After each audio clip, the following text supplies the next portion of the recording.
का है विनीता मोहता। रजत, कहाँ हो तुम?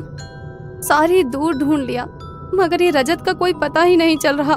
कहते हुए रजत की माँ सुनैना जोरों से रोने लगी।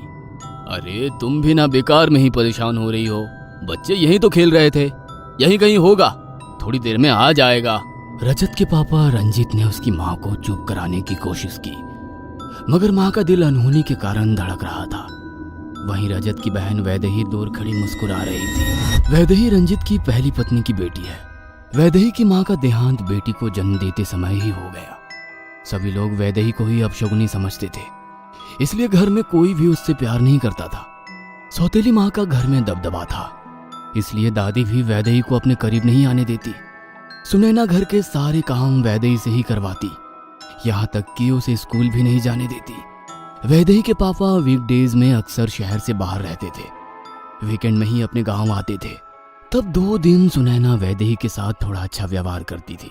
कितनी बार कहा है तुझसे, जब रजत खाना खा रहा हो उसके सामने मत आया कर। पता नहीं कैसी बुरी नजर है, अपनी माँ को तो खा गई, मेरे बेटे को भी नजर लगाएगी। माँ, मुझे भी भूख लग रही है, मुझे भी खाना दे दो ना। तो यहाँ क्या खड़ी है, किचन में जाकर ले ले। और हाँ, पनीर की सब्जी और खीर को हाथ भी मत लगाना। तेरे लिए कल की बासी कड़ी और रोटी रखी है, फ्रिज में से जाकर ले लेना। माँ, मुझे भी थोड़ी सी खीर दे दो ना प्लीज। वैदेही के बोलने से उसकी माँ गुस्सा हो गई और उसका हाथ पकड़कर किचन में ले गई। खीर खानी है ना तुझे? आ, तुझे खीर खिलाती हूँ। कहते हुए उसने गरम गरम खीर के तपेले में उसका हाथ डाल दिया। कैसा लगा खीर का स्वाद? आज के बाद और पकवान मांगना, तुझे सारे पकवान का स्वाद ऐसे ही चखाऊंगी। गर्म खीर में हाथ डाल देने के कारण वैदेही के हाथों में छाले आ गए। दर्द के कारण वैदेही सारी रात सो नहीं पाई। सारे घर में रजत ही था जो उससे थोड़ा बहुत प्यार करता था। उसने अपनी माँ का गुस्सा देखा था, इसलिए सबके सामने अपनी बहन के पास जाने से डरता था। शाम को जब सुनैना किसी काम में व्यस्त थी, तब रजत चुपचाप एक कटोरी खीर लेकर अपनी बहन के कमरे में पहुंचा। दीदी, क्या कर रही हो? बहुत दर्द हो रहा है ना?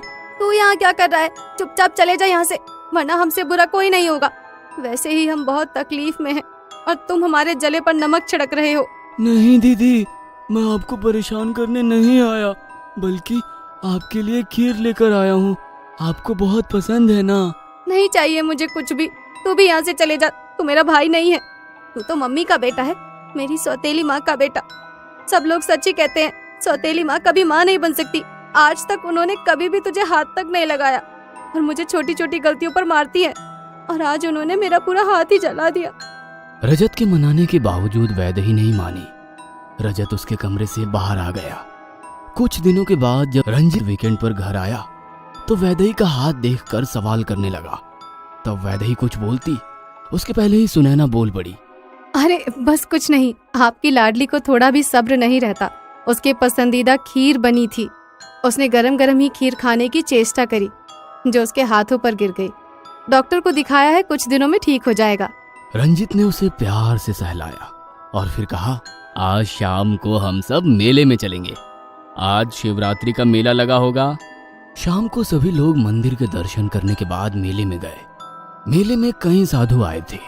उसी में से एक अघोरी साधु ने वैदेही को इशारे से अपने करीब बुलाया। वैदेही ना जाने कैसे सम्मोहन से वहीं खड़ी रह गई। रजत, रंजीत और सुनैना आगे निकल गए। यहाँ बच्चा, तेरी किस्मत पर शनि का भारी प्रकोप चल रहा है। कोई तुझे अपना नहीं समझता, तुझे अपनी जगह खुद बनानी होगी। साधु की बात सुनकर एक बार को तो वैदेही को यकीन नहीं हुआ कि साधु उसी से बात कर रहा है, मगर फिर साधु ने इशारे से उसे अपने पास बुलाया। तेरी सारी दुख तकलीफों को दूर करने का एक रास्ता है मेरे पास। रास्ता? कैसा रास्ता बाबा? तेरे रास्ते के कंकट को मिटाना होगा। बुरी आत्मा का साया है, उसे एक बलि चढ़ा दे, तेरे सारे संकट दूर हो जाएंगे। बलि? किसकी बलि? और किसकी? तेरे रास्ते के कंकट की। तेरे भाई के कारण ही कोई तुझे प्यार नहीं करता ना, उसे अपने रास्ते से हटा दे। आने वाली पूनम को उसकी बलि चढ़ा देना, तेरे अच्छे दिन शुरू हो जाएंगे। भाई की नहीं, वो तो मुझसे बहुत प्यार करता है, एक वो ही तो मुझे चाहता है। सब आत्मा का दिखावा है। आत्मा नहीं चाहती कि तू उसकी बलि चढ़ाए और तेरे अच्छे दिन शुरू हो। एक बार मेरी बात मान ले, फिर देखना क्या होता है।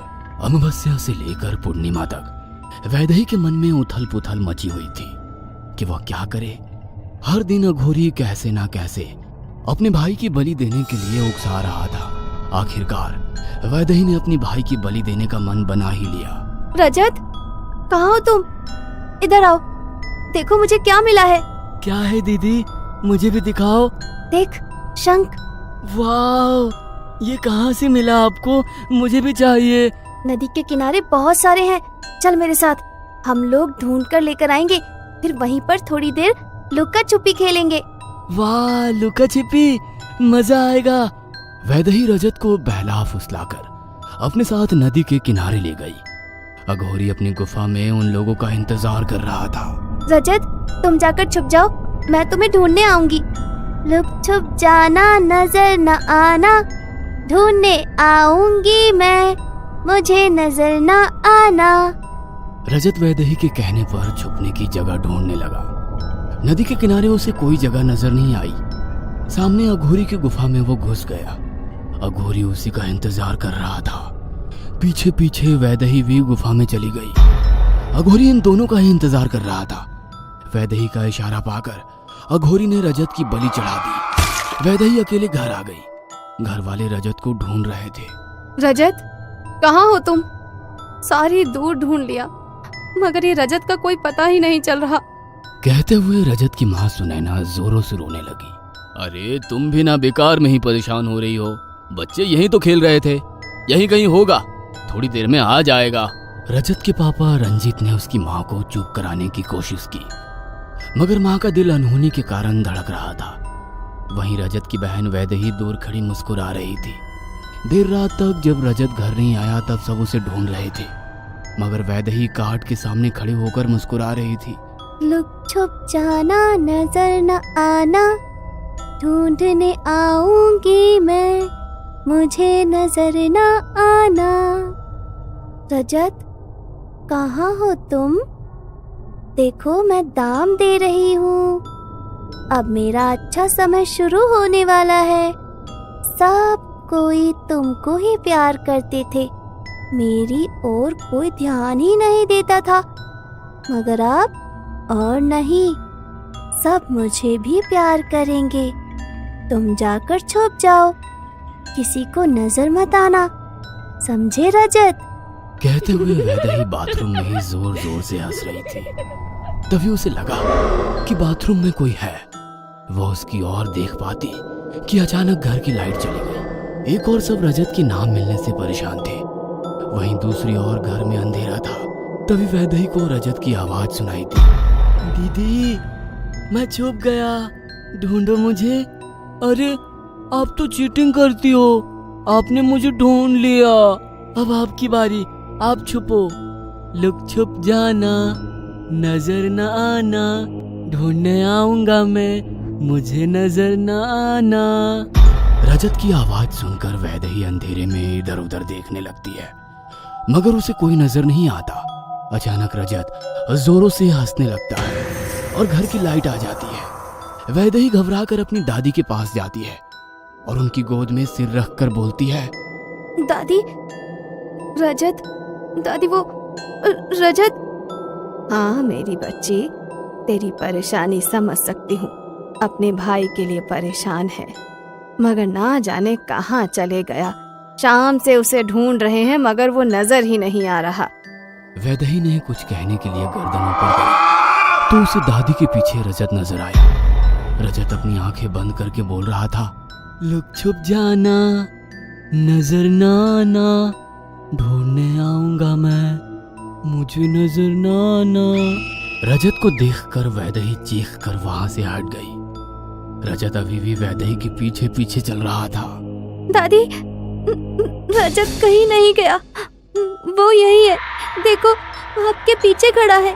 उसके कहने पर दादी ने पीछे देखा तो वहां कोई नहीं था। अरे, यहाँ तो कोई नहीं है, तुझे रजत कहाँ से नजर आ रहा है? दी, मैं तो छिप गया हूँ, कोई मुझे नहीं देख पाएगा। आपने ही तो मुझे छुपाया था ना, इतनी जल्दी भूल गई? नहीं रजत, तुम वापस नहीं आ सकते, तुम्हें जाना होगा। चले जाओ यहाँ से चले जाओ, मेरे सामने से जाओ। कहाँ है रजत? कहाँ भेज रही है उसे? ये लड़की भी ना आधी पागल है। लगता है तुझे रजत के गुम होने का सदमा लग गया है।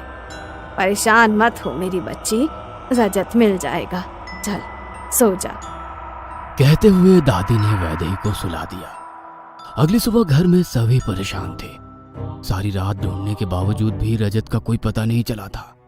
वैदेही, रजत तो तुम्हारे साथ खेलने के लिए बोल रहा था, बताओ रजत कहाँ है? तुम्हारे साथ ही तो था। वैदेही के पास कोई जवाब नहीं था, वह सिर्फ बोल रही थी, लुक छुप जाना, नजर ना आना। वैदेही, क्या बकवास कर रही हो? साफ साफ बताओ रजत है कहाँ? चुप कर सुनैना, वो खुद पूरी रात परेशान थी रजत के बारे में। उसे कुछ पता होता तो वो जरूर बताती। उसके सामने रजत के बारे में कोई बात मत करो। वैदेही उस अघोरी के पास पहुंची तो वहां का नजारा देखकर हैरान थी। रजत की लाश के पास ही अघोरी की लाश थी। छुप जाना, नजर ना आना। छुपन छुपाई तो खेल रहे थे दीदी हम। हाँ, मैंने आपका क्या बिगाड़ा था जो आप मुझे यहाँ लेकर आई? अब आप जाकर छुप जाओ। नहीं तो मुझसे बुरा कोई नहीं होगा। रजत के कहने पर वैदेही वहीं एक पत्थर के पीछे छिप गई। लुक छुप जाना, नजर न आना, ढूंढने आऊंगा मैं, मुझे नजर न आना। वैदेही डरते हुए उसकी ओर देख रही थी कि अचानक वो उसके सामने आ गई। दी को ढूंढ लिया। अब उनके ऊपर गेम आ गया। दी, मैं छुपता हूँ, आप ढूंढना मुझे। नहीं दी, आप तो चीटिंग करोगी, कोई और साजिश करोगी। अब कोई और साजिश नहीं होगी। अब कोई और साजिश नहीं होगी। कहते हुए रजत की आत्मा ने वैदेही को वहीं मार दिया।